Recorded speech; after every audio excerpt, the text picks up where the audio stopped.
If you're doing that, you're miserable with your own life. So this is a song about that very subject. It's called Clear Enough.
There's a common misconception among people, and that is that, well, I'll start here.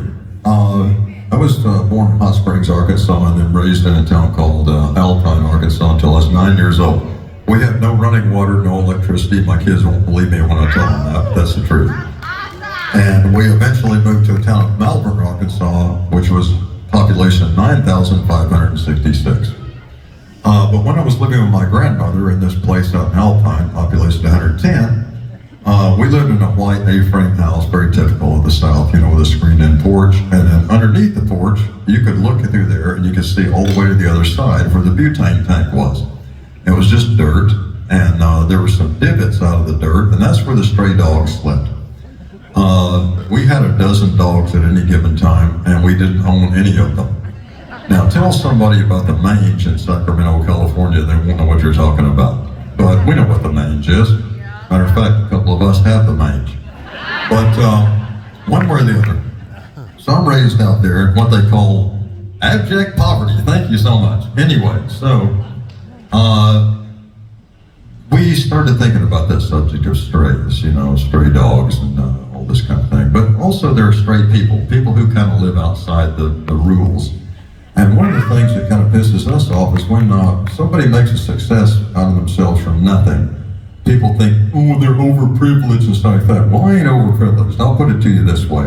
When I was 13, I was hauling hay. When I graduated high school, I was working in a machine shop running a drill press, then at a storm door factory, and then a sawmill, which I survived with all my limbs. You know what this is? That's a sawmill worker ordering 5 beers. Anyway, I got out of there and ended up moving to Houston, Texas after high school, where this guy's from.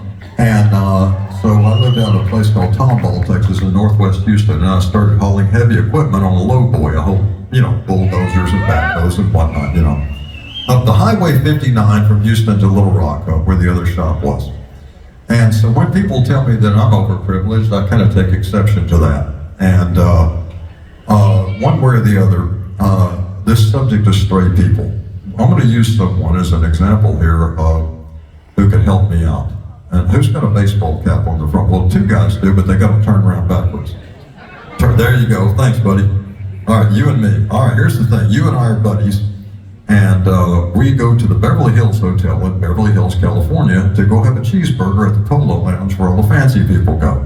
Rich people make me nervous. I don't know about you, but they make me very nervous. I don't hang out with them. So I hang out with these criminals.